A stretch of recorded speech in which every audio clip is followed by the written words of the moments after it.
નમસ્કાર. નિર્ભય ન્યૂઝમાં આપની સાથે હું મયુરી. સ્થાનિક સ્વરાજની ચૂંટણી અને પ્રચારના પડઘમ તો શાંત થઈ ગયા છે, પરંતુ આ ચૂંટણીમાં હવે સૌ કોઈને રાહ જોઈ રહ્યા છે 26 તારીખની કે આખરે મતદાન થશે તો એ કેવું થશે અને ચૂંટણીમાં આ પ્રકારે જે આખું ગુજરાતમાં સ્થિતિ જોવા મળી છે. ખાસ કરીને ચર્ચા એ કરવાની છે કે ભાજપ, કોંગ્રેસ કે આમ આદમી પાર્ટી કોણ મજબૂત સ્થિતિમાં જોવા મળી રહ્યું છે અને આ ખાસ ચર્ચા માટે આપણી સાથે જોડાયા છે ધીરુભાઈ પુરોહિત. ધીરુભાઈ, સ્વાગત છે આપનું નિર્ભય ન્યૂઝમાં. નમસ્તે બેન, નમસ્તે જી. બિલકુલ. ધીરુભાઈ, શું લાગી રહ્યું છે અત્યારે? સૌથી પહેલા સવાલ તો એનાથી જ આપણે શરૂઆત કરીએ કે કઈ રીતે આખો જે માહોલ છે અત્યારે આપ જોઈ રહ્યા છો. અત્યારે પ્રચાર પડઘમ શાંત થઈ ગયા છે અને તમામ જે નેતાઓ જે છે, તમામ સ્ટાર પ્રચારકોએ એડી ચોટીનું જોર લગાવ્યું, પૂરજોશમાં પ્રચાર તો કરી દીધો છે. અને ખાસ કરીને સૌરાષ્ટ્રના સંદર્ભમાં આપણે વાત કરીએ તો તમે કયા સમીકરણો અને કેવી સ્થિતિ જોઈ રહ્યા છો? કોની સ્થિતિ વધારે મજબૂત લાગી રહી છે? બેન, સૌરાષ્ટ્રમાં સ્થાનિક સ્વરાજ્યની ચૂંટણીમાં ભારતીય જનતા પાર્ટી, કોંગ્રેસ અને આમ આદમી પાર્ટી ત્રણ વચ્ચે ત્રિપાંખીયો જંગ છે. પણ આ વખતે સૌથી વધુ આશ્ચર્યની વાત એ છે કે કોઈ એક મુદ્દો હોટ બનીને લોકોની વચ્ચે કોઈ નેતા ગયા હોય એવી વાત કરવાને બદલે આ વખતે મુદ્દા વગરની ચૂંટણી લડાઈ રહી છે. સૌ પ્રથમ તો આ ચૂંટણીની વિશેષતા. બીજું, આ વખતે ભારતીય જનતા પાર્ટીને કોંગ્રેસ અને ભાજપ સાથે સીધી સ્પર્ધા છે, ક્યાંક ત્રિપાંખીયો જંગ પણ છે. પણ જે રીતે હું વાત કરું તો સ્થાનિક સ્વરાજ્યની ચૂંટણી છે એટલે સ્થાનિક નેતાઓ વચ્ચેનો આ જંગ છે. મારી પાસે કેટલાક રાજકીય મિત્રોએ ઓભધડેકડ એવી વાતો કરી છે કે ક્યાંક ભારતીય જનતા પાર્ટીના કોઈ નેતાઓ ક્યાંક બીજા ઉમેદવારને, એટલે કે ભાજપના સત્તાવાર ઉમેદવાર સિવાય બીજા ઉમેદવારને છાને ખૂણે મદદ કરતા હોય એવી સ્થિતિ પણ ક્યાંક દેખાય છે. તો ક્યાંક કોંગ્રેસના મિત્રો પણ આમ આદમી પાર્ટીના ઉમેદવારને મદદ કરી રહ્યા હોય. એટલે તમે જે પ્રશ્ન પૂછ્યો છે એ પ્રશ્નના જવાબમાં મારે એ કહેવું છે કે ભાજપ, કોંગ્રેસ કે આમ આદમી પાર્ટી કરતા નેતાઓ વચ્ચે એકબીજાની પ્રતિષ્ઠાનો જંગ જામ્યો છે. કયો નેતા પોતાની તરફેણમાં વધુ લોકપ્રિયતા સાબિત કરે છે એ ઉપર આ ચૂંટણીનો મદાર છે. જી જી બેન. બિલકુલ. ધીરુભાઈ, અને ખાસ કરીને આ વખતની ચૂંટણીમાં સૌથી ચોંકાવનારું જે હતું એ સૌરાષ્ટ્રમાં ખાસ કરીને જે ભાજપના ગઢ ગણાય છે, તો ત્યાં જે રીતે લોકોની નારાજગી ખુલીને બહાર આવી. રાજકોટમાં ખાસ કરીને વિરોધ જે છે તે બહાર આવ્યો છે. અમરેલીમાં પણ બધી જગ્યાએ જે એક વિરોધ બહાર આવ્યો છે, જુનાગઢ હોય કે સૌરાષ્ટ્રમાં કોઈ પણ જગ્યા હોય. પણ આમ ઓવરઓલ ગુજરાતની પણ જો આપણે વાત કરીએ તો લોકો જે છે આ અગાઉ ક્યારેય આપણે ચૂંટણીમાં જોયું નથી. વિધાનસભા પણ હોય તો વિધાનસભાની ચૂંટણીમાં પણ આપણે જોયું નથી કે આટલી હદે ખુલીને જનતા જે છે એ પ્રચાર કરવા આવતા ઉમેદવારને ભગાડતી હોય, એવું કહેતી હોય એમને કે તમે 5 વર્ષ સુધી દેખાયા નહીં અને હવે શેના માટે આવો છો. તો આટલી હદે એક નારાજગી, એક જે અસંતોષ છે, તો લાગી રહ્યું છે કે આ એક પડકાર છે અને સાથે જ આ ફરક પાડશે. અત્યાર સુધી જે સતત આમ વિજય રથ ચાલી રહ્યો છે ભાજપનો ગુજરાતમાં, તો કેટલું ફરક પાડી શકે નારાજગી? મયુરબેન, આ વખતેનો ચૂંટણી જંગ રોચક છે. કઈ દ્રષ્ટિએ? કારણ કે આ વખતે ચૂંટણી સોશિયલ મીડિયામાં સંદેશાઓ મૂકીને લડાય છે. આ વખતેની ચૂંટણીમાં સોશિયલ મીડિયાનું માધ્યમ છે ને સૌથી તાકાતવાળું માધ્યમ સાબિત થઈ રહ્યું છે. સૌરાષ્ટ્ર, એવું કહેવાય છે કે ગુજરાતમાં સત્તાનો રસ્તો સૌરાષ્ટ્રમાંથી પસાર થતો હોય છે. સૌરાષ્ટ્રમાં રાજકોટ સૌરાષ્ટ્રનું પ્રવેશ દ્વાર ગણાય છે. એટલે રાજકોટ તો ઠીક છે, રાજકોટ, જામનગર, જુનાગઢ અને અમરેલી, આ 4 જિલ્લાઓમાં આ વખતે ભાજપને તેની અંદરના જ આગેવાનો કે કાર્યકર્તાઓ તેને માટે મુશ્કેલી ઊભી કરી રહ્યા છે એવું ક્યાંક દેખાય છે. તો સાથે સાથે મેં તમારા પહેલા પ્રશ્નમાં જે જવાબ આપ્યો એ પ્રમાણે સ્થાનિક કક્ષાએ કયો નેતા કઈ પાર્ટીમાં કયા ઉમેદવારને મદદ કરે છે ને એ અત્યારે કરવું બહુ અઘરું થઈ પડ્યું છે. મારે જુનાગઢ જિલ્લા પંચાયતની વાત કરું તો જિલ્લા પંચાયતમાં હું છેલ્લા 3 ચૂંટણીઓને મારે વિશ્લેષણ કરવાનું થતું હોય તો 2011, 2015 અને 2021 આ 3 વખતની ચૂંટણીમાં 2015માં પાટીદાર આંદોલનની અસર પડી અને 2015માં ભારતીય જનતા પાર્ટીને જિલ્લા પંચાયતમાંથી શાસન છોડવું પડ્યું, કારણ કે પાટીદાર મતોએ સત્તા પલટો કરાવ્યો અને પછી આપ જાણો છો હાર્દિકભાઈ નો જે સત્તા પલટો થયો અને આ બધું થયું અને 2021માં પછી પાછું ભાજપ શાસનમાં આવ્યું. આ વખતે પણ જ્ઞાતિ જાતિના પરિબળો સૌરાષ્ટ્રમાં સૌથી નિર્ણાયક સાબિત થશે. મયુરીબેન, ક્યાંક કોઈ પણ જ્ઞાતિના કોઈ પણ નેતા આજે એવું એકદમ વિશ્વાસ સાથે, જેને કહેવાય ને કાઠિયાવાડી ભાષામાં કે છાતી ઠોકીને એમ નથી કહી શકે એમ કે અમારા વિસ્તારમાં અમે આ પાર્ટીને પૂરેપૂરી જીતાવીને એ પાર્ટીના લોકો ઈચ્છે છે એટલી બેઠકો અપાવી શકીશું.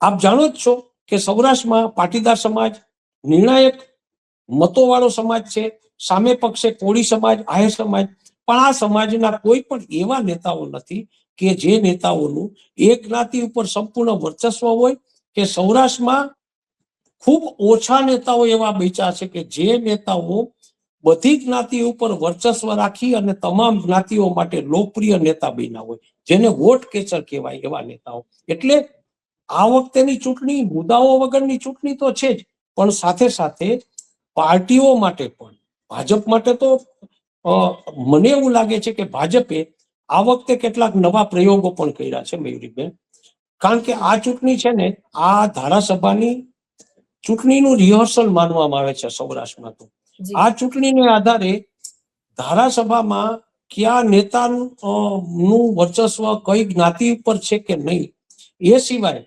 ક્યાંક કોક જગ્યાએ ભાજપ માટે કયા નેતા કેટલા કઈ જ્ઞાતિમાં લોકપ્રિય છે એનું પણ માપ નીકળી જશે અને પછી ધારાસભાના ગણિતોમાં એ નેતાઓનું પાણી પણ મપાઈ જશે. એટલે આ ચૂંટણી સ્થાનિક સ્વરાજ્યની ચૂંટણી ભલે રહી, પણ તમે જે વાત કરીને એ પ્રમાણે આ ચૂંટણી છે ને હવે પછીની ચૂંટણીઓનું એક રિહર્સલ અથવા તો હવે પછીની ચૂંટણીઓનું ભવિષ્ય પણ નક્કી કરશે. જી બિલકુલ. ધીરુભાઈ, રાજકોટને લઈને એક સવાલ છે, કેમ કે આ વખતે એ પણ આપણે જોયું કે 700 થી વધુ બેઠકો બિનહરીફ થઈ ગઈ ભારતીય જનતા પાર્ટીની. રાજકોટ મહાનગરપાલિકા જ કદાચ એક જે અપવાદ કહી શકાય કે હજી સુધી ત્યાં બિનહરીફ નથી કરાવી શકી ભાજપ. તો શું કારણ હોઈ શકે કે રાજકોટ મહાનગરપાલિકામાં કોઈ બેઠક હજી બિનહરીફ નથી થઈ?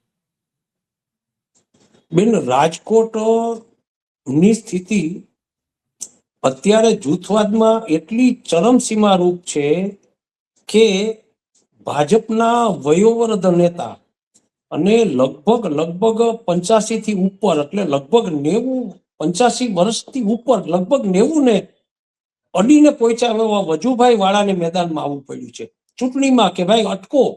બધાને સમજાવવાથી માંડીને વજુભાઈ જેવા એક વયોવૃદ્ધ અને પીઢ નેતાને પણ ચૂંટણી પ્રચારમાં આવીને ભાજપના શિષ્ટ નેતૃત્વના સંદેશાથી તેઓ મેદાનમાં આવ્યો એવું અમારું માનવું છે. અને એને કેવું પડ્યું છે કે તમે બધા સાથે મળીને પાર્ટી માટે કામ કરો, કારણ કે ત્યાં બિનહરીફ તો નથી જ થઈ એક પણ બેઠક, પણ સાથે સાથે ભાજપને તેનું આંતરિક જૂથવાદ એટલો બધો ખરાબ રીતે નડી રહ્યો છે ને કે રાજકોટ કોર્પોરેશનમાં કદાચ ભારતીય જનતા પાર્ટીએ ન ધારેલું પરિણામ પણ આવી શકે, અથવા તો એને ધારણા કરી છે એટલી બેઠકો તો નહીં જ આવે. એ તો હું પણ વર્ષોથી સૌરાષ્ટ્રમાં રાજકીય બાબતનું પત્રકારિતા કરતો એક પીઢ પત્રકાર તરીકે એવું માનું છું કે આ વખતે રાજકોટનું પરિણામ ક્યાંક રાજનીતિમાં આશ્ચર્ય સર્જે અથવા તો ભાજપ માટે ધારણા મુજબની સત્તા હાંસલ ન થઈ શકે. જી બિલકુલ. ધીરુભાઈ, વિપક્ષ કેટલી મજબૂત સ્થિતિમાં, ખાસ કરીને આપણે પહેલા કોંગ્રેસની વાત કરીએ તો કોંગ્રેસ કેવી મજબૂત સ્થિતિમાં લાગી રહી છે સૌરાષ્ટ્રમાં? આ વખતે કોંગ્રેસને આપણે જેમ કહીએ ને કે પાકેલું ફળ જેમ નીચે પડે ને એમ ભાજપનો આંતરિક જૂથવાદનો ફાયદો કોંગ્રેસને થશે.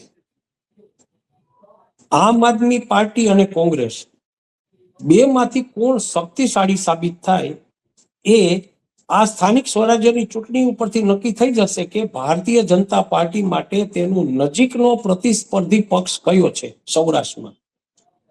પણ આજે એક વાત બેન મારે તમને કહેવી છે કે આજે જ્યારે નેશનલ ડિબેટ ચાલતી હતી અને એક રાષ્ટ્રીય કક્ષાની ચેનલમાં આમ આદમી પાર્ટીના રાષ્ટ્રીય કક્ષાના પ્રવક્તા કક્કડ છે કોઈ બેન, એમણે બધાની વચ્ચે ક્યારે વાત કરી કે જ્યારે આમ આદમી પાર્ટીના રાજ્યસભાના 7 સભ્યો જ્યારે ભાજપમાં જોડાવાની જાહેરાત થઈ અને એક જબ્બર રાજકીય આખું વિશ્લેષણ એક ઈ તરફ જતું થયું, એ સમયે એ પ્રવક્તાએ આમ આદમી પાર્ટીના પ્રવક્તાએ સૌરાષ્ટ્રનો ઉલ્લેખ કરીને એવું કીધું કે આ વખતે આમ આદમી પાર્ટી ગુજરાત અને ગુજરાતના કેટલાક વિસ્તારોમાં ભારતીય જનતા પાર્ટીને જબ્બર લડત આપી રહી છે અને આ જબ્બર લડત આપી રહી છે એના રાજકીય પ્રત્યાઘાતો છે દિલ્હી સુધી પડ્યા છે.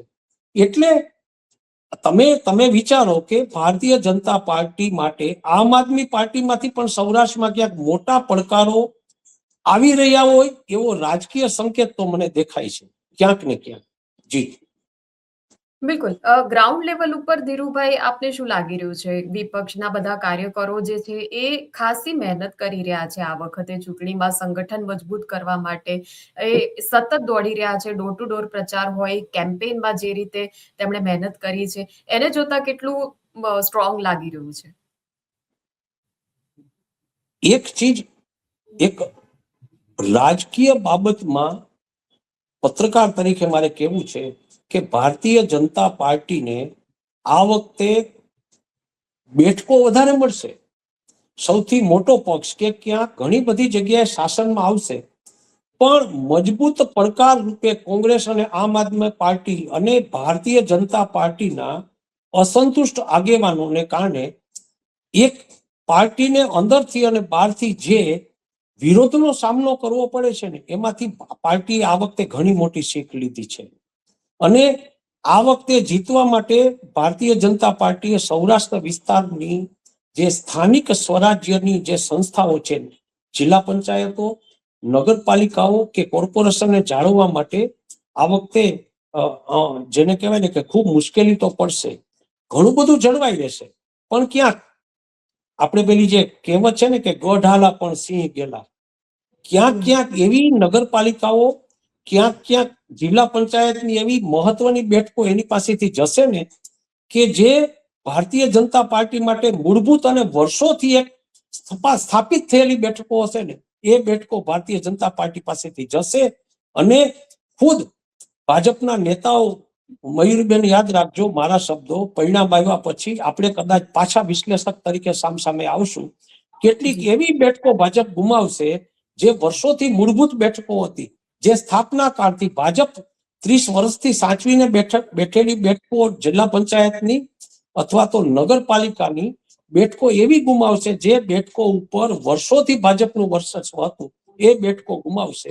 અને એ બેઠકો શું કામ ગુમાવશે? ભારતીય જનતા પાર્ટીએ એના જે જૂના અસલ જે મહત્વના કાર્યકરોને ઉપેક્ષા કરીને ક્યાંક પ્રયોગ રૂપે કેટલીક નવી વાતો અથવા તો સમજ્યા વગર કેટલાક વગદાર નેતાઓને કહેવાથી જે ટિકિટો આપી છે એને કારણે મૂળભૂત કાર્યકરો જે હોય એ નારાજ થયા છે. અને નારાજ કાર્યકરો, કોંગ્રેસ અથવા તો આપમાંથી આવેલા કાર્યકરો ને નેતાઓ, આ બધાની એક સંગઠનને કારણે આ બધી બેઠકો ગુમાવવી પડશે, એ વાત પાકી છે. જી બિલકુલ. આપણે બે રીતે આને જોઈએ કે એક તો પાલિકા, મહાનગરપાલિકા, કોર્પોરેશનનું જે એક ચિત્ર છે અને એક જે પંચાયતનું છે. તો પહેલા મારે તમને એવું પૂછવું છે કે પંચાયતની આપણે જ્યારે વાત કરીએ તો એક પ્રયોગ આ બે એટલે આમ સરખામણી એ રીતે કરીએ કે જાણીતા ચહેરા બે.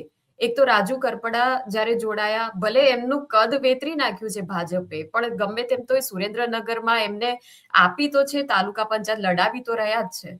તો એ કેટલો ફેરફાર પાડી શકે? બીજી તરફ અમરેલીની વાત કરીએ તો લાઠી તાલુકા પંચાયત છે અમરેલીમાં, કે જ્યાંથી માયાભાઈ આહિરના દીકરી સોનલબેન ડેર ને ચૂંટણી લડાવી રહ્યા છે.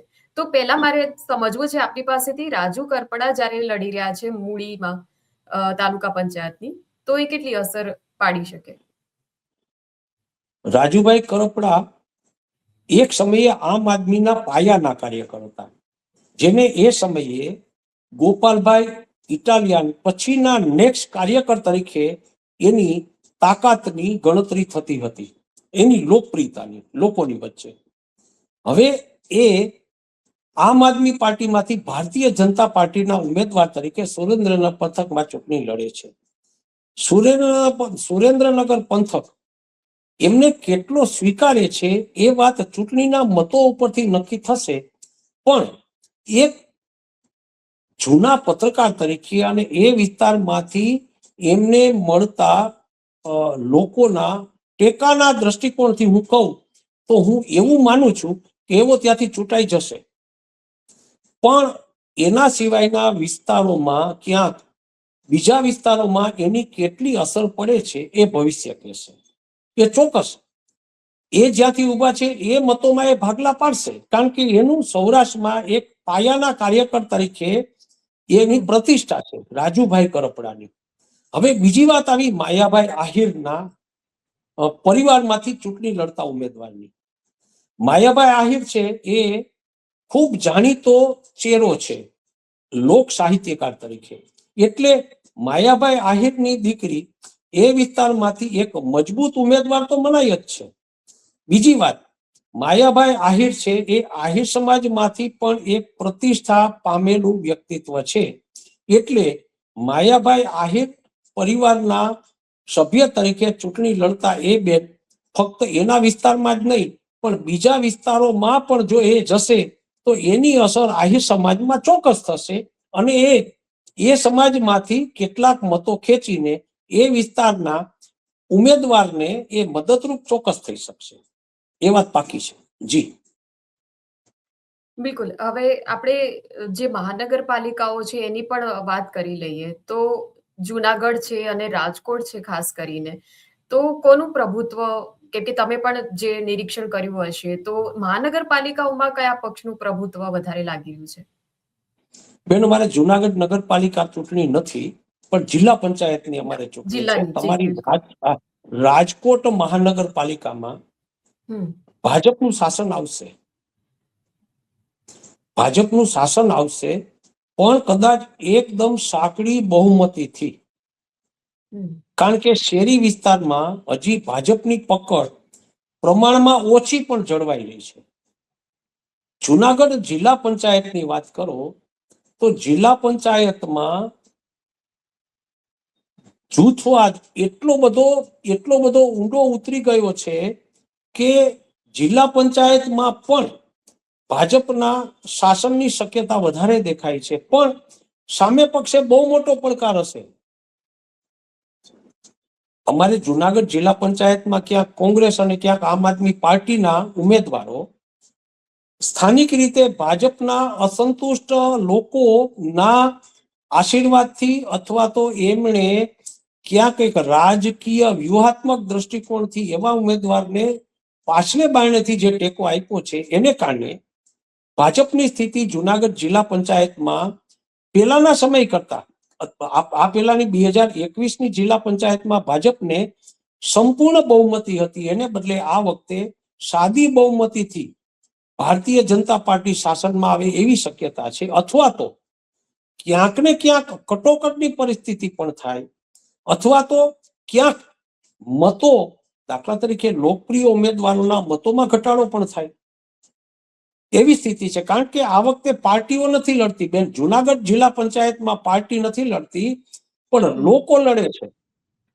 હું તમને દાખલો આપું, મેંદરડા તાલુકા પંચાયત અને મેંદરડા પંથકની જિલ્લા પંચાયતની બેઠકની અંદર કઈ પાર્ટીના આગેવાન કઈ પાર્ટીના ઉમેદવારને ટેકો આપે છે એ હજી પત્રકારો ખૂબ ઊંડાણપૂર્વક તપાસ કરે છે તોય ખબર નથી પડતી. ત્યાં વ્યક્તિ વચ્ચે જૂના રાજકીય બદલાવો અથવા તો રાજકીય સમીકરણોને અને પોતાના રાજકીય ભવિષ્યને ધ્યાનમાં રાખીને પોતાના જે મતોનું વર્ચસ્વ છે ને એ મતોને પોતાના અંગત મહત્વાકાંક્ષોને સંતોષવા માટે એ મતોને એ બાજુ વાળી રહ્યા છે. તમે મારી વાત સમજો છો ને?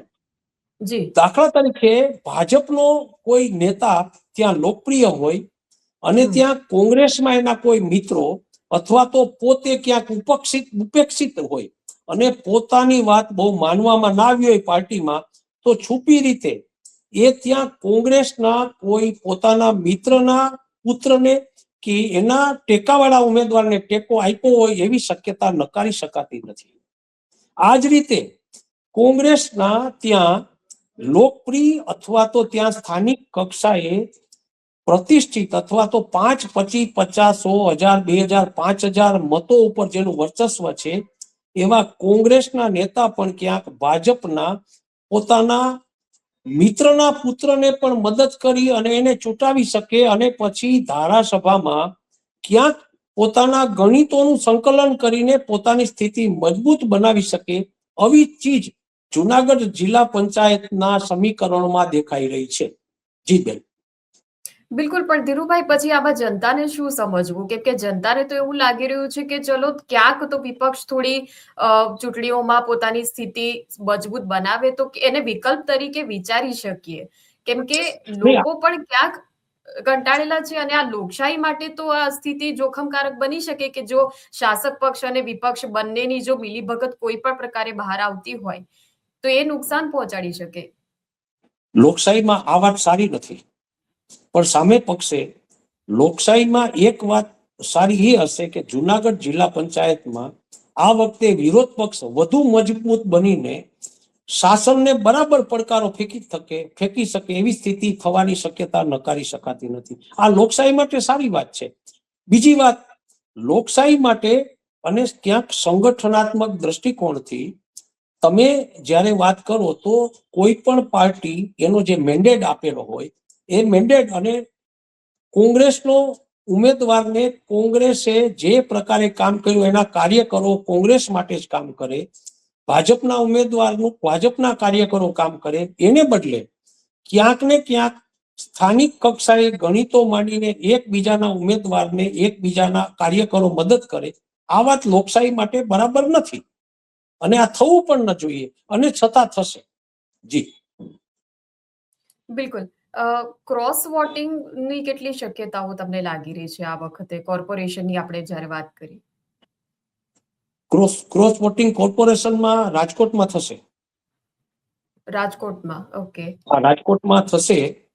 પોરબંદર કોર્પોરેશન એટલે પોરબંદર મહાનગરપાલિકા આ વખતે પ્રથમવાર અસ્તિત્વમાં આવી રહી છે. પોરબંદર પહેલી ચૂંટણી છે મહાનગરપાલિકામાં પોરબંદર. આ પહેલી ચૂંટણી છે. ત્યાં જી નગરપાલિકા હતી અને હવે પછી મહાનગરપાલિકા બનવા માટે લોકો મત આપશે.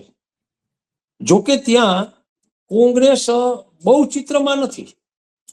ત્યાંના જે મુખ્ય બે નેતાઓ છે અત્યારે ભાજપ માટે જ મતોની કામગીરી કરે છે, પણ ક્યાંક ને ક્યાંક અંદર ખાને જૂથવાદને કારણે નાની મોટી સમસ્યાઓ ઉદ્ભવે છે. પણ મને નથી દેખાતું કે પોરબંદરની અંદર ભાજપની નગરપાલિકા સારી એવી બહુમતીથી ત્યાં આવશે. પોરબંદરમાં સરસ રીતે આવશે. જી બિલકુલ. ધીરુભાઈ, હવે જે ચર્ચાઓ આપણે અત્યાર સુધી કરી અને એમાં ખાસ કરીને ઉલ્લેખ આપણે ગોપાલ ઇટાલિયાનો કરવો પડે અને એ પણ એટલા માટે કેમ કે જો ગોપાલ ઇટાલિયા છે તો ક્યાંક ને ક્યાંક લોકોના મનમાં પણ એક અપેક્ષા છે કે હવે એક જે ત્રીજો પક્ષ, કેમ કે પહેલા અગાઉ ભાજપ કેવી રીતે વાત કરતું હતું એના પ્રચારમાં કે ભાઈ કોઈ ત્રીજો પક્ષ ગુજરાતમાં ક્યારે આવી શકે જ નહીં, એ શક્ય જ નથી. કોઈ હંમેશા બે પક્ષ વચ્ચે જ ગુજરાતમાં ચૂંટણીઓ યોજાઈ રહી છે એવું ભાજપના નેતાઓ કહેતા હોય છે એમના ભાષણોમાં. અને હવે જે રીતે એમનું જે એક વ્યક્તિત્વ સામે આવી રહ્યું છે એક મજબૂત વિકલ્પ તરીકે, તો એ કેટલો પ્રભાવ પાડી શકે અત્યારે સ્થાનિક સ્વરાજ્યના સંદર્ભમાં? ગોપાલ ઇટાલિયા બેન વિસાવદર ભેસાણ ધારાસભા મત વિસ્તારની પેટા ચૂંટણીમાં ભાજપના ઉમેદવારને સત્તાધારી પક્ષના ઉમેદવારને હરાવીને ધારાસભ્ય બન્યા છે. એટલે મતોનું પ્રભુત્વ, મતદારો ઉપર એનું પ્રભુત્વ હોય એ તો સ્વાભાવિક છે ને સ્વીકારવા જેવી વાત છે. ભેસાણ અને વિસાવદર મત વિસ્તાર સિવાય જુનાગઢ જિલ્લામાં, ગીર સોમનાથમાં કે સૌરાષ્ટ્રના બીજા જિલ્લાઓના મતો ઉપર ગોપાલભાઈ ઇટાલિયા નું ના વ્યક્તિત્વનો કેવો પ્રભાવ પડે એ આ ચૂંટણીઓ પરથી નક્કી થશે. પણ હું એવું માનું છું કે દક્ષિણ સૌરાષ્ટ્ર એટલે ખાસ કરીને જુનાગઢ, ગીર સોમનાથ અને અમરેલી, આ 3-4 જિલ્લાઓના સ્થાનિક સ્વરાજ્યની ચૂંટણીના નગરપાલિકાઓ હશે, ખાસ કરીને જિલ્લા પંચાયતની બેઠકોમાં અને તાલુકા પંચાયતોમાં એમનું વર્ચસ્વ ક્યાંક ને ક્યાંક દેખાશે. ગોપાલભાઈ વિસાવદર, ભેસાણ, ધારાસભા મત વિસ્તારમાં આવતી તાલુકા અને જિલ્લા પંચાયતની બેઠકો ઉપર એને ખૂબ સારા પ્રયાસો કર્યા છે. સામે પક્ષે ક્યાંક ને ક્યાંક એમની સામે બીજા જે ભાજપના એની સામેના નેતાઓ છે ને એ લોકોએ પણ આ વખતે એડી ચોટીનું જોર લગાવીને ક્યાંક જોરદાર જ્ઞાતિવાદ કરીને ગોપાલભાઈના વર્ચસ્વને તોડવાનો પણ પ્રયાસ કર્યો છે. પણ હું માનું છું કે ગોપાલભાઈની સ્થિતિ વિસાવદર, ભેસાણ પંથકમાં એમનેમ જળવાઈ રહેશે અને સૌરાષ્ટ્રમાં આમ આદમી પાર્ટી જે રીતે વિસાવદરમાં દેખાવ કરી શકી છે ને એટલો દેખાવ નહીં કરી શકે. બીજા વિસ્તારોમાં આમ આદમી પાર્ટી કરતા કોંગ્રેસના ઉમેદવારો સારો દેખાવ કરશે. જી બિલકુલ. હવે ભાજપની જે રણનીતિ આ વખતની રહી છે, તો ઘણા આમ લોકપ્રિય જે ચહેરા હોય તો એમને પણ મેદાનમાં ઉતાર્યા છે. જેમ કે રાજલ બારોટને ઉનાથી એમણે ટિકિટ આપીને એમને ચૂંટણી લડાવી રહ્યા છે, અને જે રીતે અગાઉ મેં કહ્યું કે માયાભાઈ આહિરના પુત્રીને ટિકિટ આપી છે. તો હવે એટલે સવાલ એક એ પૂછવો છે કે આ રીતે જે જાણીતા ચહેરા છે કે જેમને લોકો ઓળખતા હોય કે કોઈ આમ સેલિબ્રિટી કનેક્શન કોઈનું જે હોય, તો એ સ્થાનિક લેવલે કેવો પ્રભાવ પાડતી હોય છે મતદારો ઉપર? વાહ, તમારો પ્રશ્ન બહુ સરસ છે. હું તો એવું માનું છું બેન કે સ્થાનિક સ્વરાજ્યની ચૂંટણીમાં સ્થાનિક લોકોએ જ ઉમેદવાર બનવું જોઈએ. અને હું તો એવું જ માનું છું કે જે તે વિસ્તારમાંથી જ એ વિસ્તારના લોકપ્રિય વ્યક્તિઓને દરેક પાર્ટીઓએ ટિકિટ આપી અને એ વિસ્તારના લોકસેવક બનાવવા જોઈએ. હવે તમે જે 2-3 વ્યક્તિઓના નામ આપ્યા, એનો માયાભાઈ આહિરની વાત કરી તો મેં તમને કીધું એ પ્રમાણે એ ફક્ત લોકસેવક જ નથી, પણ પોતાના સમાજ ઉપર ક્યાંક ને ક્યાંક એનું માનવંતું સ્થાન છે. એટલે માયાભાઈ આહિરે જેને ટિકિટ અપાવી છે અથવા તો માયાભાઈની પ્રતિષ્ઠાને કારણે પાર્ટીએ જેને ટિકિટ આપી છે એ ઉમેદવારનું વર્ચસ્વ રહેશે જ, એમાં કોઈ બીજો મુદ્દો જ નથી. પણ મારી દ્રષ્ટિએ હું એવું માનું છું કે જે વિસ્તારના રહીશ હોય એ વિસ્તારના લોકોએ એ જ વિસ્તારમાં ચૂંટણી લડીને એ વિસ્તારના લોકોની સેવા કરવી જોઈએ, જેને કારણે લાંબો સમય સુધી એ વિસ્તાર ઉપર એ વ્યક્તિનું પ્રભુત્વ જળવાય અને એ વિસ્તાર એનો જાણીતો હોવાને કારણે ત્યાંના સ્થાનિક પ્રશ્નોથી માંડી અને ત્યાંના લોકોના પ્રશ્નોથી એ સારી રીતે માહિતગાર થઈ શકે. પણ જે રીતે સેલિબ્રિટીઝને મેદાનમાં ઉતારવામાં આવી છે એનો મતલબ તમે બીજો પણ કરી શકો કે ભાજપ પાસે એ વિસ્તારમાં જીતી શકે એવા લોકપ્રિય ઉમેદવારો નથી, કે બીજી પાર્ટી પાસે એ વિસ્તારમાં જીતી શકે એવા લોકપ્રિય ઉમેદવારો નથી, એટલે તમે સેલિબ્રિટીને મેદાનમાં ઉતારો છો. આ પ્રશ્ન તો લોકોમાંથી થતો જ હશે. જી બિલકુલ. અને એ પણ એક પ્રશ્ન છે ને કે સેલિબ્રિટી ચલો ધારો કે જીતી પણ જાય, કદાચ એમના ચહેરાને જોઈને મત આપી પણ દે, પછી લોકોની અપેક્ષા ઉપર ખરા ઉતરવું એ પણ અઘરી બાબત છે. સ્થાનિકોના પ્રશ્નો માટે જે સામાન્ય ઉમેદવાર જે દોડધામ કરી શકે એક આગેવાન તરીકે, એવા સેલિબ્રિટી કેટલી દોડધામ લોકોના પ્રશ્નો માટે કરી શકે? કેમ કે સેલિબ્રિટી શહેરમાં ચૂંટાય કે ગામડામાં ચૂંટાય, પણ એમની અંદરની વૃત્તિ કેવી છે છેવટે એ પણ એક સવાલ છે. હમણાં આનો એક પ્રશ્નનો જવાબ એવું આપું. હમણાં એક વિડીયો બેન વાયરલ થયેલો કે રાજકોટ લોકસભાની બેઠક ઉપર કોઈ સેલિબ્રિટીને ચૂંટણી લડાવવામાં આવે એવી શક્યતાઓનો એક વિડીયો વાયરલ થયેલો. હવે આજથી જ લોકસભા અને ધારાસભાની ચૂંટણી માટે સેલિબ્રિટીઝના નામો આવવા માંડ્યા છે. સેલિબ્રિટીઝ ભલે લોકો શરૂઆતમાં સેલિબ્રિટીઝને ઈચ્છશે અને સેલિબ્રિટીઝ માટે કામ કરવાની તક આપશે અથવા તો લોકપ્રિય વ્યક્તિ છે ને લોકો આવકારશે, પણ સેલિબ્રિટીઝની એક મર્યાદા છે કે લોકસેવક કેવા બની શકે. તમે હેમા માલિનીની વાત કરો, ભલે હેમા માલિનીજી ત્યાં યુપીના એક એક ધર્મસ્થાનવાળી બેઠક ઉપરથી કઈ એ તમે જાણો જ છો, મથુરા ત્યાંથી ચૂંટાય છે ને ખૂબ લોકપ્રિય બન્યા છે. પણ હેમાજીને આજે એ વિસ્તારમાં રહીને પોતાના પરિવારને, એ તો એક સમર્પિત કાર્યકર છે ને, ખૂબ સમજૂન સેલિબ્રિટી છે એટલે કરી શકે છે. બાકી એ વિસ્તારમાં કાયમી રહીને લોકોની વચ્ચે સતત રહેવું એ સેલિબ્રિટી માટે અઘરી ચીજ થઈ પડે છે. એવા સમયે સેલિબ્રિટીને તમે ચૂંટાવો એનાથી તમારા વિસ્તારના પ્રશ્નો બધા હલ થઈ શકે, એ વાત છે ને એ થોડી અઘરી તો બની શકે છે. એ વાતમાં આપ સાચા છો. જી બિલકુલ. તો આપણે જે રણનીતિની વાત કરી રહ્યા છે અને આ વખતે ઘણા એવા પણ આક્ષેપ લાગ્યા કે પોલીસ જે છે એને રાજકીય હાથો બનાવીને આ વખતે બહુ જ ધાકધમકીનું અને બળજબરીનું જે એક આખું ચલણ એક ભારતીય જનતા પાર્ટીએ આ ચૂંટણીમાં પોતાનું બતાવ્યું છે અને ચોક્કસપણે એની ટીકાઓ પણ ઘણી ઘણી થઈ. પણ ચૂંટણી પંચ કેમ તમાશો બનીને જોતું રહ્યું? અને ખાસ કરીને પહેલા તો એ જ સમજવું છે અને દર્શકોને પણ ક્યાંક આપણે સમજાવીએ કે ગુજરાતમાં કેમ ચૂંટણી પંચ કઈ હોય જ નહીં, આમ અદ્રશ્ય હોય એવું સાવ કેમ છે? એ ખાલી આવેદનપત્ર સ્વીકારી લે જ્યારે વિપક્ષ આવેદનપત્ર ફરિયાદ કરવા જાય કે ભાઈ આ થયું છે, અમારા ઉમેદવારને ધાકધમકી આપીને ફોર્મ પરત ખેંચાવડાવ્યું અને બસ આવેદનપત્ર સ્વીકારીને પછી આગળ કઈ કોઈ કાર્યવાહી નહીં, કોઈ ફરિયાદ નહીં, કશું જ નહીં, કોઈ એક્શન લેવાનું નહીં. એટલે આપણે ક્યાંક એવું સમજીએ કે ગેરહાજર જ છે. આટલી હદ ચૂંટણી પંચની સત્તાઓ કેવી હોય છે ને શું કામગીરી કરી શકે એ પણ સમજવું છે. બેન, બિનહરીફ વાળી જે વાત આવી ને, હું છેલ્લા 3 દિવસમાં મેં 10-12 ડિબેટ કરી. આ 10-12 ડિબેટમાંથી 7-8 ડિબેટમાં તમે પૂછેલો સવાલ મુખ્ય સવાલ બની ગયો છે. આ બિનહરીફ ચૂંટણી અને બિનહરીફ ચૂંટણી લોકશાહી માટે કેટલી ઘાતક છે એ પ્રશ્ન ડિબેટના એન્કરોએ વારંવાર સામે પક્ષે ડિબેટમાં બેઠેલા પત્રકારો કે રાજકીય નિરીક્ષકોને પૂછ્યો છે. એટલે આ સવાલ હવે મહત્વનો મુદ્દો બન્યો છે સૌરાષ્ટ્રની અને ગુજરાતની રાજનીતિમાં. અને હું આજે તમારી સમક્ષ મારો સ્પષ્ટ અભિપ્રાય જાહેર કરું છું કે લગભગ 700 બેઠકોમાં 40 લાખ મતદારોએ પોતાના મતનો ઉપયોગ કર્યા વગર એ બેઠકો ભાજપને બિનહરીફ આપી છે. એટલે મોટા ભાગની ભાજપને, 99% બેઠકો ભાજપને, બાકીની કદાચ થોડી કોંગ્રેસને.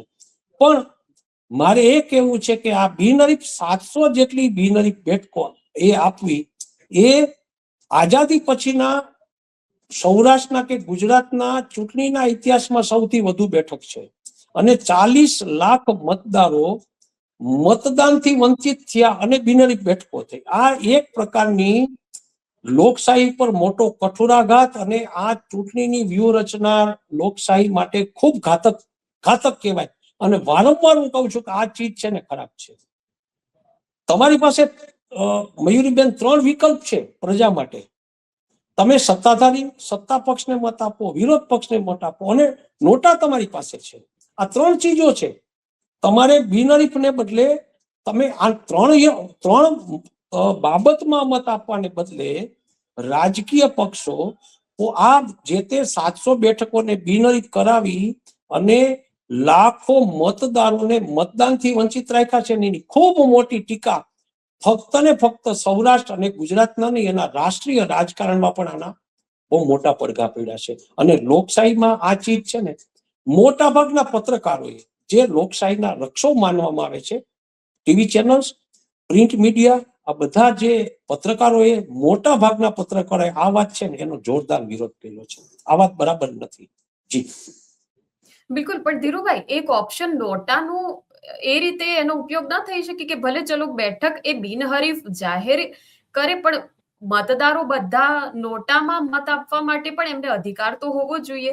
કેમ કે આ બિનહરીફ જાહેર કરે તો એવું વાતાવરણ ઊભું થઈ ગયું કે હવે ચૂંટણીની જરૂર જ નથી. પણ ખરેખર અને ચૂંટણીની એમાં પ્રક્રિયામાં નોટા પણ એક ઉમેદવાર તરીકે એને જોઈ શકાય. અને જો મતદારોને નોટામાં બટન દબાવવાની ઈચ્છા હોય તો શા માટે એને એ બાબતે પ્રેરિત નથી કરવામાં આવી રહ્યા? એટલે આ ચૂંટણી પંચની નબળી કામગીરી છતી થઈ રહી છે. બેન, અમે તો પત્રકારો છીએ, લોકોની વચ્ચે જઈએ છીએ ત્યારે પત્રકાર તરીકે લોકોની લાગણી અમે બરાબર સમજતા હોઈએ છીએ. ઘણા બધા લોકોમાં એવી ચર્ચા છે કે શું તમે તમારા ઉમેદવારોને અમારી વચ્ચે લાવતા ગભરાવ છો એટલે બિનહરીફ જાહેર કરી દો છો? સામા પક્ષના ઉમેદવારોને તમે સામ દામ દંડ અને ભેદ આ પ્રકારે હટાવીને આ પ્રકારની ચૂંટણી આ લોકશાહી કહેવાય? આ ચીજ બરાબર નથી. અને જ્યારે તમે નોટાની વાત કરો છો તો હું એ પણ કહું કે અમને એક પણ ઉમેદવાર પસંદ નથી. ચાલો, અને તમે જોતા હશો બેન, તમે તો ઘણા સમયથી ટીવીમાં બેસીને ડિબેટ કરો છો ને ચૂંટણી લક્ષી પ્રશ્નોત્તરી કરો છો, ત્યારે તમને ખબર જ હશે અને લોકો જાણે જ છે કે નોટામાં મતો આપનારા લોકોની સંખ્યા દિવસે દિવસે વધતી જાય છે. અમે જ્યારે નોટામાં મતોની સંખ્યા વધતી હતી અને ગયે વખતે નગરપાલિકાની અને કોર્પોરેશનની ચૂંટણીઓમાં નોટાની સંખ્યા વધી, ત્યારે અમે આ બાબતને પણ ચિંતાનો વિષય ગણાવ્યો હતો લોકશાહી માટે, કે તમે કોઈને મત ના આપો એના કરતા મત આપો. તમારો બે ઉમેદવારો નબળા હોય તો સૌથી ઓછા નબળા ઉમેદવારને તમે મત આપો, નોટામાં ના આપો. પણ આ વખતે તો એના કરતા પણ ઉપરની વાત આવી કે કોઈ ચૂંટણી વગર જ તમારો ઉમેદવાર ચૂંટાઈ જાય. તો લોકો ક્યાં? હું તો રાજકીય નિરીક્ષક તરીકે અથવા તો પત્રકાર તરીકે હું ચૂંટણી પંચને એક પ્રશ્ન પૂછવા માંગુ છું કે આ પ્રકારે કોઈ પ્રકારની ચૂંટણી વગર બિનહરીફ ઉમેદવારો ચૂંટાતા હોય તો પછી લોકોના મતથી, લોકો વડે, લોકોથી ચૂંટાતી લોકશાહીનો મતલબ શું છે? આ પ્રકારે ચૂંટણીઓ આ બરાબર નથી. પોલીસની ભૂમિકા પણ શંકાસ્પદ છે. સાથે સાથે સામે પક્ષે કોંગ્રેસે ભલે 2-4 ઉમેદવારો ચૂંટાવ્યા છે, પણ કોંગ્રેસ પણ એ રસ્તે નથી. અને મયુરીબેન યાદ રાખજો, મેં તો વારંવાર ટીવી ચેનલની અને ડિબેટમાં આ વાત કરી છે અને ફરી એકવાર દોહરાવું છું કે ભાજપ અત્યારે સત્તા સ્થાને છે, એનો દસકો છે. ક્યાંક ધીમે ધીમે એન્ટી ઇન્કમ્પટન્સીને કારણે સત્તા વિરોધી લહેર પછી ક્યાંક કોંગ્રેસ અને આમ આદમી પાર્ટી પર સત્તા સ્થાને આવશે. જમ ઘર ભાડી જશે. હવે પછી આ પાર્ટીઓ પણ જ્યારે બિનહરીફ સિસ્ટમથી પોતાના ઉમેદવારો ચૂંટીને પોતાની સત્તાઓ જાળવવા મળશે અને આ જ રીતે પોલીસનો અને બીજી બાબતોનો ઉપયોગ કરીને ઉમેદવારોને ચૂંટાવશે, ત્યારે આ જ ભાજપ સામે વિરોધ પક્ષમાં હશે ત્યારે એને પણ તકલીફ પડશે અને એ જ પણ આ જ રીતે વિરોધ નોંધાવશે. આખરે પ્રજા ક્યાં, લોકો ક્યાં જશે? તમે એમ કહેશો કે ભારત એક મહાન લોકશાહી દેશ છે, ગુજરાત એક મહાન લોકશાહી રાજ્ય છે અને એ લોકશાહી ઢબે ચૂંટાતા પ્રતિનિધિઓ કે ઉમેદવારોમાંથી બનતા સંસદ સભ્યો, ધારાસભ્યો, જિલ્લા પંચાયતના સભ્યો કે નગરપાલિકાના સભ્યો સાચા અર્થમાં ક્યાંક પ્રજાના પ્રતિનિધિઓ તો છે કે કેમ, એ લોકો પૂછશે બેન. જી બિલકુલ. બિલકુલ. આભાર ધીરુભાઈ, આપ અમારી સાથે જોડાયા અને ખૂબ જ રસપ્રદ આ ચર્ચા રહી અને હવે આપણે આશા રાખીએ કે એક સ્વસ્થ માહોલમાં લોકશાહી સુરક્ષિત રહે એ રીતે હવે આગામી સમયમાં ચૂંટણીઓના આયોજન થાય અને નજર રહેશે 26 એપ્રિલ મતદાનનો દિવસ અને 28 એપ્રિલ જ્યારે પરિણામનો દિવસ છે ત્યારે જોવાનું એ રહેશે કે કયા પક્ષનું કેટલો દબદબો, કેમ કે આટલી નારાજગી અને આટલી એન્ટી ઇન્કમ્બન્સી પછી ભાજપ પોતાનું ગઢ સાચવી રાખવામાં કેટલું સફળ થાય છે, સાથે કોંગ્રેસ અને આમ આદમી કેટલું મજબૂત બનીને ઉભરે છે, એ તમામ જે બાબતો છે એની પર સતત આપણે ચર્ચા કરતા રહીશું. તો ધીરુભાઈ, આપ નિર્ભય ન્યૂઝ સાથે જોડાયા બદલ આપનો ખૂબ ખૂબ આભાર. Thank you. નમસ્તે.